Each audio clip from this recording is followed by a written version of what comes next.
بسم اللہ الرحمن الرحیم۔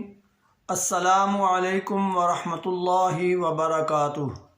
حکیم حافظ ذوالفقار احمد چوہان آپ سے مخاطب ہے۔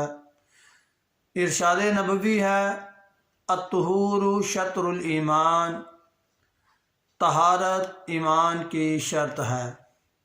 آج ہم جس موضوع پر آپ سے بات کرنے والے ہیں وہ ہے مختلف اعضاء کا خود بخود حرکت کرنا۔ ہم جانتے ہیں کہ ہمارے کچھ اعضاء ہمارے ارادے سے حرکت کرتے ہیں اور کچھ اعضاء ایسے ہیں جسم کے جو ہمارے ارادے کے بغیر ہی حرکت کرتے ہیں۔ مثال کے طور پر یہ ہم بات اپنے ارادے سے کر رہے ہیں، ہاتھ ہم اپنے ارادے سے ہلاتے ہیں، لیکن دل کی دھڑکن ہمارے ارادے میں نہیں ہے۔ اسی طرح وریدوں اور شریانوں کی دھڑکن ہمارے ارادے میں نہیں ہے۔ اسی طرح آنکھ کا چپکنا بھی ہم بعض اوقات ارادے سے کرتے ہیں، لیکن بعض اوقات یہ ہمارے ارادے کے بغیر ہی۔ اسی طرح سانس بھی ہمارے ارادے کے بغیر ہی چل رہا ہے۔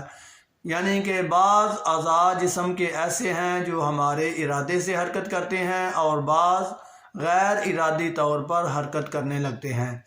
اگر کچھ ارادی طور پر حرکت کرنے والے اعضاء غیر ارادی طور پر حرکت کرنا شروع کر دیں تو اس کی وجہ یہ ہوتی ہے کہ ہمارے جسم میں خشکی کی انتہا ہو جاتی ہے۔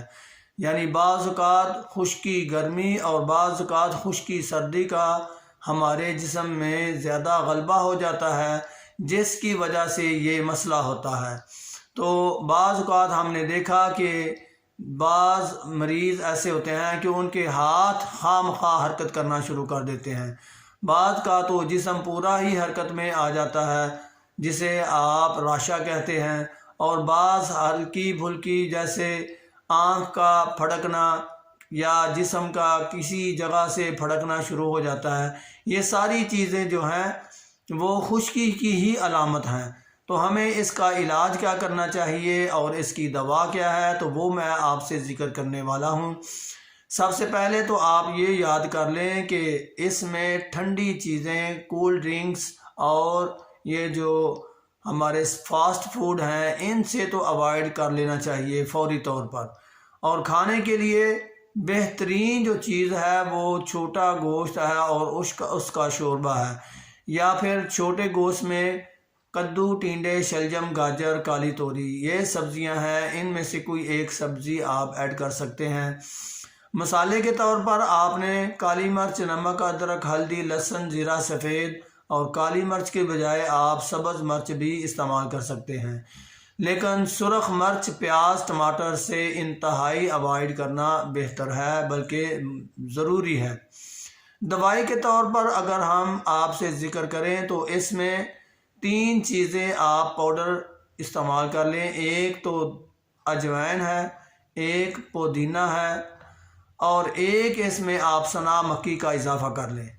اجوائن، پودینہ اور سنا مکی تینوں کو آپ برابر وزن میں لے لیں جی، پاؤڈر بنا لیں، اور چائے کا چمچ ہاف صبح، دوپہر، شام نیم گرم پانی کے ساتھ استعمال کریں۔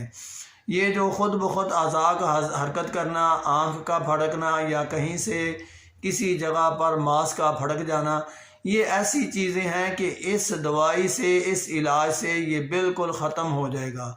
اور اس دوائی کا یہ بھی ایک آپ فائدہ دیکھیں گے کہ جسم میں قوت آنا شروع ہو جائے گی، قوت ارادی مضبوط ہو جائے گی۔ اگر آپ کو یہ میری کاوش اچھی لگی تو اس چینل کو ضرور سبسکرائب کریں۔ وما علینا الا البلاغ۔ السلام علیکم ورحمۃ اللہ وبرکاتہ۔